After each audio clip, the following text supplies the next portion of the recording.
So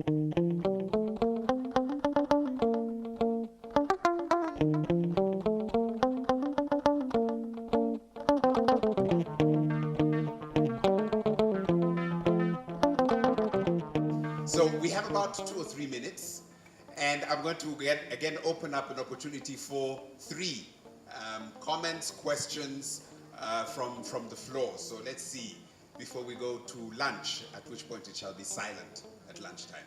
And the problem we have in Africa is that something come up, we dance to it, after the party, everything is gone.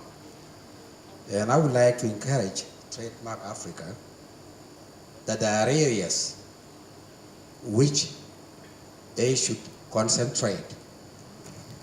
Number one, it is not the money lacking in Africa. It is the financial leadership. Our people have the money, but they don't know how to manage it. Can you do that? 2 is Trademark Africa will have a lot of opportunity to support the business people in Africa. And the problem in Africa is lack of capital. Even if someone has interest to embark on business, they lack the capital. Would it be okay with the Trademark Africa to organize financial resources to back up this young entrepreneur in Africa? Thank you. First, key performance parameters for stakeholder satisfaction is trust and corporate image. However, my view is that trust and corporate image do not mean the same thing, because being satisfied with the corporate image of an organization does not necessarily mean that you trust it, and therefore that finding could be a bit misleading. The second question goes to the chairman, East African Business Council. You clearly indicated that corruption has become an endemic, and it is true. All of us know that in all our East African countries, corruption has become corruption. Do we have any policy measures, policy frameworks, strategic directions as East African Business Council, even East African Trademark East Africa, in as far as minimizing corruption is concerned? I cannot say eradicating corruption, but to what extent can we minimize it? Do we have anything that we are working on to be to ensure that this corruption is minimized? I thank you. It's not enough for the private sector to keep on accusing the governments. Actually, every government in East Africa is fighting corruption. Every government that I know in East Africa is fighting corruption. The key is, what are we in the private sector ready to do to help the government effort in fighting corruption? And that's exactly why we want to put up the code of conduct, so that we in the businesses, in the business community will agree, let this be the ethics, let this be the parameters on which all of us will have to operate. So basically, this is what we can do. This is the best we can do. But as I said, every government is fighting corruption, but they are aiming at moving targets. They fight corruption here, and in no time, you have even bigger things going on. So that's what we are trying to do. My friend in the Sudan talked of Southern Sudan. Yes, I think that's important. Yes, he talked of how Trademark East Africa might provide expertise in financial management, and then he moved into how it might organize some capital. Let me tell you this. Your first question actually answered the second one. The mere position of capital and even markets does not create any wealth. The critical thing is expertise. Because at the end of the day, if you have a good bankable project, it is always possible to raise financial resources. But the minute you try that, they will always ask you, where is the management expertise that will guarantee the implementation and success of this project? Let me just say that when I say the mere possession of these things will not help in themselves, you see the star performers of the 20th century who came to the 21st century are Asian countries which had no land or mineral resources. The only thing they had were good trained people and leadership. Not we who are fighting over the mineral resources. They didn't have that. And look at what they have done. So I think I would have, if I were to go to trademark East Africa, I would say, please, how much can we continue to put in expertise? In the last, and I'm quoting this so that you are aware, in 2006, the figures show that we had 160,000 students graduating at universities. Last year, we had 750,000. The countries had achieved the quantities. But in spite of that, we in private sector are looking for people to join us. And we can't find the skills. And these people are on the street looking for jobs. So there is a disconnect. Something is wrong. So what we are saying now is, how do we move toward improving quality of those that we are training, so that the private sector can get the people they want, and we can, the governments, because these 750,000 students, this is the achievement of governments. But unfortunately, in the process, the quality was lost. And this is what we must do. So I was looking at OECD figures. 10% of all the best trained skills in OECD who migrated from other countries are Africans. So something is wrong there. There's also the question of skills governance. Why are these people leaving when we are looking for them? So the answer is long, but let me just say that training of expertise, improving of the quality of those we are getting from colleges so that private sector can have the required skills, to my mind, is a very principal priority for our countries. The East Africa Business Council is trying to ensure that they develop ethics, the conduct of ethics. But we also know that you can have very good documents, very good laws, but if there's no willing, there's no support and willingness to implement, you may not be able to move forward. But that is not to say that we need to give up in terms of, we within the East Africa community, we are already negotiating some protocols in terms of good governance and in terms of corruption. And we hope that once we are in agreement, that this will go to set the standards within the East African. But again, that is not good enough, because we also need within the national boundaries to ensure that we have the relevant laws, relevant institutions, and also ensure that they are independent. Sometimes when you say independence, you are told independent from who?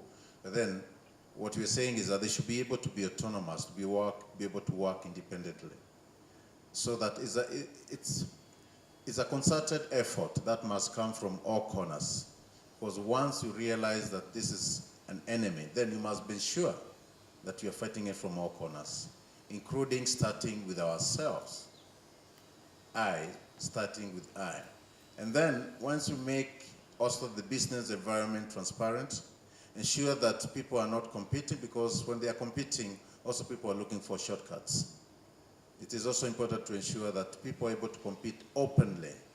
The regulations must be out openly. If the tenders openly, like it says, is take two to tango, then perhaps you'll start seeing how to reduce it before we can even talk of elimination. So I think we need institutions, we need to re-engineer institutions, we need to look at the laws, we need to look at the environment, and even complement with people who are willing to take this fight beyond where it is now. We are trying very much to address both economic and political governance at regional level so that we can have some standards. But our bureaus are working very closely both on these issues, and I'm very sure that after a short time maybe we can have something different This is very, very important. You don't need anyone on both political and economic governance. And now that we are trying to move forward also to political federation, how can we have a political federation in East Africa and then we have a lot of problems of governance? So this is one of the key agenda in our discussion at our level. Thank you. To the question that had been raised regarding the survey, I think the caveat that we put is that this was really a very, very key highlights, just very key highlights. One of the things that I'd just like to say is that when you look at the corporate image and reputation of any organization, that really determines the... As we know very, very well, if you're looking for development, your best bet is to invest in women, because women, when they trade, will invest in their families, in human capital development, and in their children. So, if she's typical of the clients that we would ultimately like to serve, what do we do about it? And these are the questions we want asked in this symposium. Trademark, you could, if you like, accuse us of working with the owners of capital, getting returns to capital. We tend to work, as you know, with big road projects, with the ports, with one-stop border posts, with representative business member organizations, established, experienced, mature institutions. We don't work directly very much with small-scale traders, but we do work with them indirectly. Why? Because we think that they have a crucial role to play in the development of East Africa, and we cannot ignore them. But we want to get a grip on the knowledge and the research and the understanding of the relationship between the lady who sells tea outside here and the work we're doing to improve trade across the whole region. So fundamentally, that's what we're after. One other consideration is that that woman round the corner, she's selling labor. She's not selling land. She has no land. She is not selling capital. She probably has very little training. She only has labor. So maybe we should think about returns to labor in the next phase of Trademark's work, and indeed in the remaining part of this phase of Trademark's work. What are the returns to labor if we look at her resources and skills? How would she be able to trade across borders more effectively? What could we do to make it easier for her to remove the blockages to trading across borders and in finding new markets? What could we do to make the infrastructure work that we're promoting through you, our partners, in the ports of Mombasa and Dar es Salaam, on the trade hubs in Rwanda and we hope in Uganda? And what can we do to create more jobs than is traditionally the case just with big infrastructure? So very big questions that I'm hoping that we're going to get some answers to in the next couple of hours. The last point I'd make is that I think we have to be honest. Regional integration, without any question in the medium and long term, generates massive, massive gains for everybody. But we have to be recognizing equally there are short-term losers. There are definitely short-term losers from regional integration. For example, we've been working on the border post with Kibera-Kabanga between Burundi and Tanzania, and the new research shows that the transit times have dramatically fallen. However, certain business people, owners of restaurants and hotels, for example, in Kibera on the Burundi side, have gone out of business. Why? Because they were benefiting from inefficiency and delay. People were held up at the border, so they stayed in hotels and they ate in restaurants. Those businesses have gone to the wall, and we are indirectly responsible for it.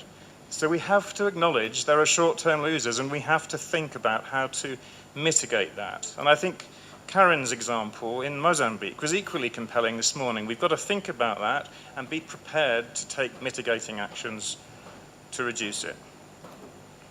Finally, what are the micro-level wins? What can small-scale entrepreneurs, however distant they may be from infrastructure and systems, what can they gain from regional integration if they're only very small scale? First of all, markets must be integrated because they're so small.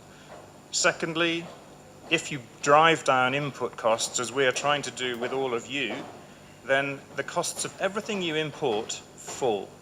So that woman's medicines for her children fall, the costs of education and transport fall, the costs of health services fall because the region becomes more economically competitive. So we have to hold on to the medium and long-term victory we can gain from becoming more competitive. But I think we are asking you to help us think more carefully and logically about the short-term losses and what we can do to make sure that the impact on poverty is positive.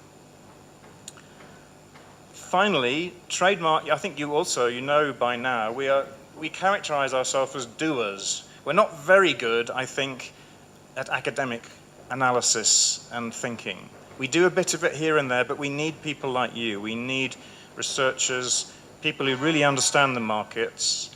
And I think if you can give us practical recommendations in the next afternoon and tomorrow, practical things that we can do, which from your knowledge and research will help low-income people, we promise you we will follow that. That's what we want to do. That's why we have this symposium.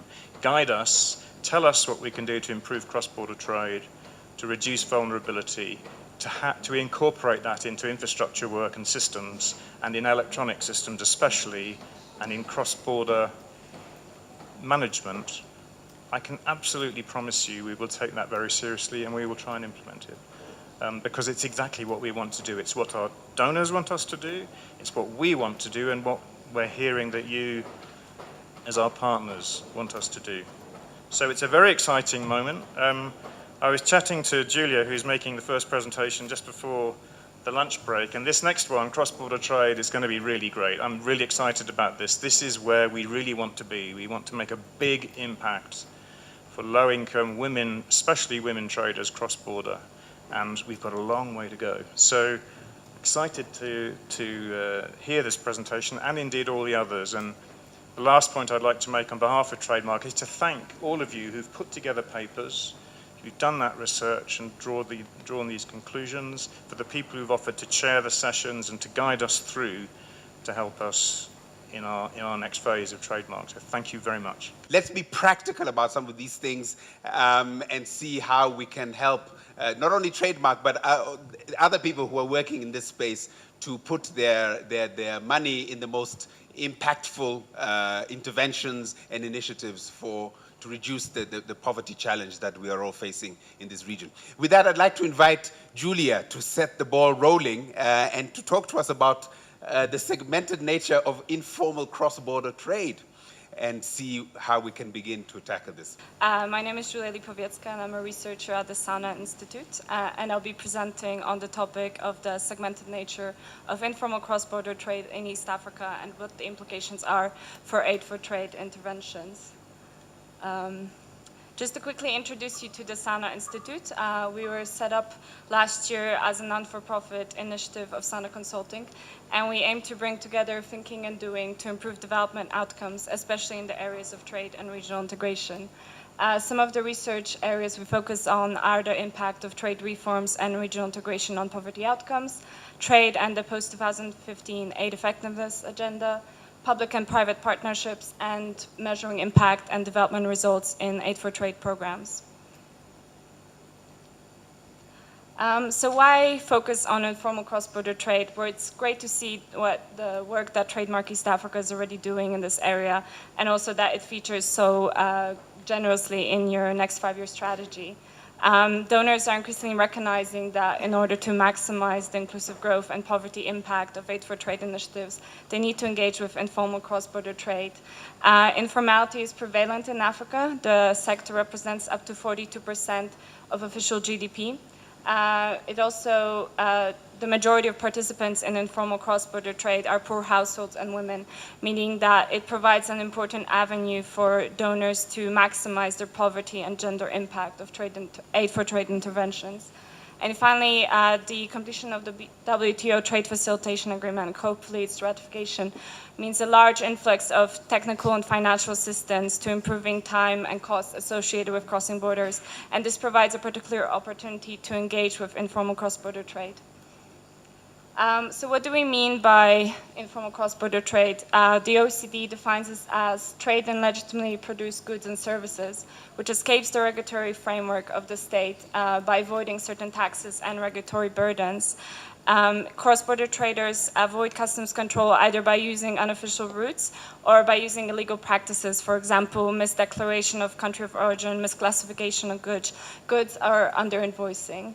And within this definition, we can differentiate between illegal trade, sorry, it's supposed to zoom in, but I think the clicker isn't really working properly, which occurs where it's possible for an agent to act legally, where it's not possible for an agent to act legally because the state either does not apply or does not enforce the law correctly, and illegal trade, where it's possible for agents to act legally, but they choose not to.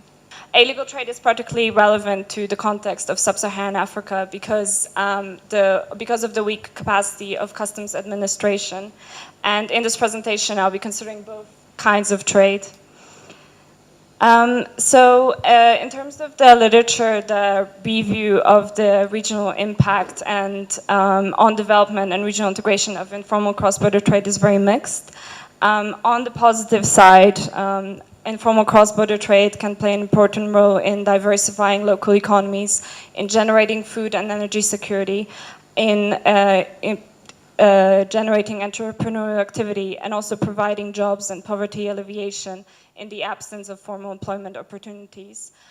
Informal cross-border trade also has an important gender dimension, as I'll show later. The majority of participants in small-scale informal cross-border trade are women, and the income generated for these activities is critical to their households, including the education and health of their children. However, despite these positive aspects, persistent informalization can limit long-term opportunities for economic growth. Informal firms are less productive because they don't have the same access to economies of scale, technology, and finance that formal firms do. And the evasion of taxes also represents a significant loss of government revenue that could be reinvested in infrastructure and services. Informal cross-border trade can also breed a culture of corruption, and particularly large-scale commercialized trans-border networks, such as the ones we see on the border of Western Uganda and the DRC, can challenge state territorial control and actually lead to further marginalization and fragmentation of these areas. And finally, informal cross-border trade networks are characterized by uneven access and intense competition, and they tend to be dominated by a few powerful businessmen who use them for personal enrichment. And therefore, they have very limited, as they are currently, they have very limited capacity to contribute to redistribution of wealth or even substantial improvement in people's livelihoods.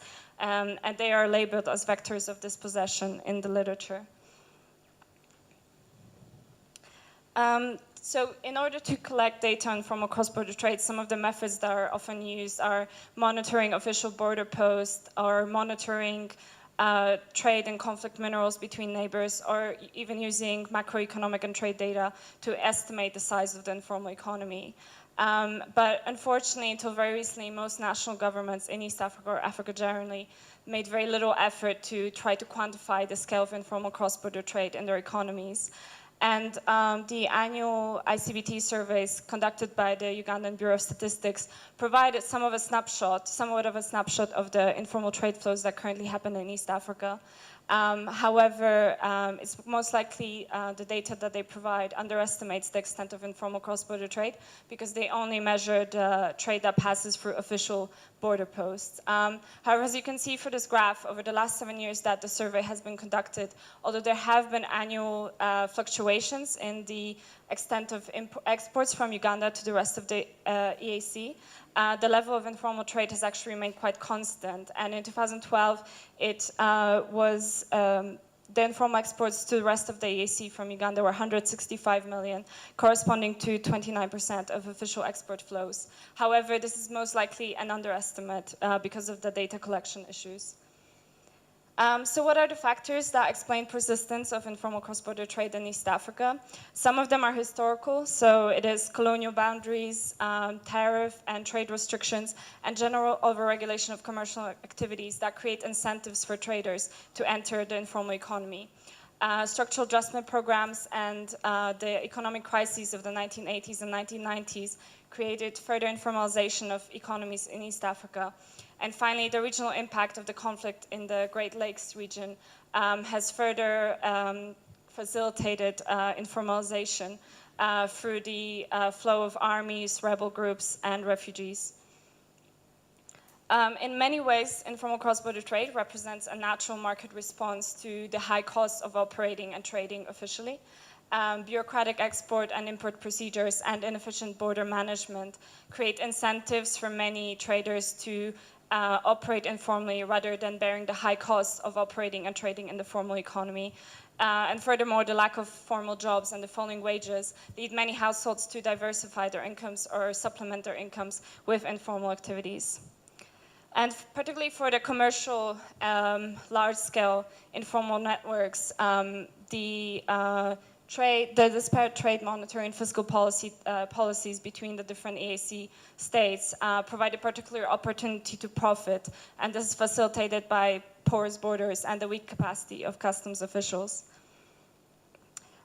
Looking more qualitatively at the structure of informal cross-border trade in East Africa, what we found is, like much of the formal economy, ICBT in East Africa actually has a segmented structure, and there are different tiers of ICBT that display diverse push and pull factors that lead traders to pursue informality, and therefore have very distinct policy implications. And it's very important to kind of understand what the actual structure of ICBT is, and how these different push and pull factors promote informality. In the lower tier, this is the type of trade that is kind of easiest to observe when you go to a border in East Africa, and is also most prevalent in donor literature on ICBT. It is small-scale survivalist trade, and the goods traded give very low levels of income, and they include foodstuffs, agricultural goods, and small consumer goods. Women make up to 85% of informal traders, and it's an important source of economic opportunities for them. However, at the same time, far from being gender positive, the structure of the goods traded actually reveals that it's the men who dominate the higher value products, and the women are confined to the low value products. And for a majority of households, it's a strategy of income diversification, poverty alleviation, in the absence of formal jobs. 2/3 of the traders' households, for them, it's the biggest income into their household, and also for majority of the traders, it supports up to 7.2 people, meaning that it's a really vital means of survival for majority of the population in the East African borderlands. These type of traders face numerous barriers. Although they are often not registered and do not pay income tax, they actually do pay informal and often illegal import and export taxes when passing through official border posts. They also often face unregulated checkpoints, high levels of harassment, sexual and physical violence, and they're unable to develop their businesses due to the lack of access to capital. Therefore, in its current form, informal small-scale cross-border trade, rather than being a site of empowerment, is actually a site of disempowerment. And as the World Bank said, the lack of economic and physical security and safety undermines the livelihoods of these traders and compounds their lack of access to finance, information, and business knowledge. Moving now to the other segment of informal cross-border trade, the upper tier. This kind of trade is really dominated by large-scale commercial networks, dominated by a number of powerful businessmen. And it actually, these are the dominant actors in the formal cross-border trade in East Africa in terms of the volumes and value of goods traded. And they trade in contraband goods such as fuel, cigarettes, alcohol, sugar, coffee, and clothes. These types of networks exploit the policy differences between the different East African states, and they evade import and export taxes and monetize on the opportunities provided by these policy disparities. As an example, many manufactured goods from Far East are classified as transit goods when they enter Uganda and then transferred to the neighbors. And some of the goods are sold there, but then some of them are also smuggled back into the country where they compete with goods on which import taxes have been paid. Also because of the power of these networks, they're able to exploit farmers and use cut rate marketing to really drive down prices. And so, in fact, these networks are very exploitative of local populations.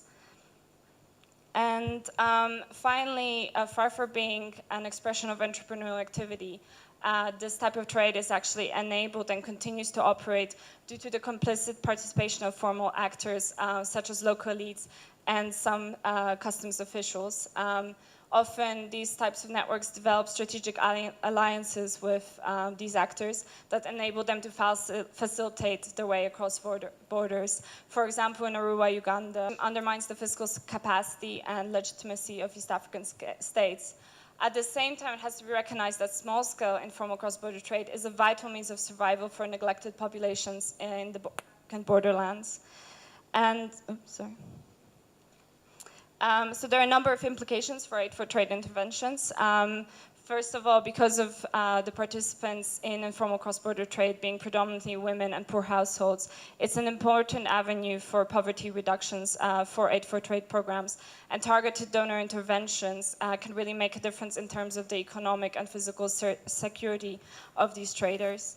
Also, informal cross-border traders represent an important group that needs to be considered in the design and monitoring of projects. As David mentioned, for example, trade facilitation or infrastructure projects or even customs modernization projects may reduce the times and costs associated with crossing borders, but that doesn't necessarily mean that it will benefit the small-scale traders. In fact, the fact that the trade is segmented and there are these powerful networks which dominate majority of the trade means that they're the ones who are most likely to benefit from these types of improvements in trade facilitation. And finally, I think the general lack of data, both quantitative and qualitative, means that improved measurement and monitoring of informal cross-border trade is really needed in East Africa, both on the national and regional level. In terms of long-term engagement with informal cross-border trade, we recommend a three-pronged approach. First of all, it's about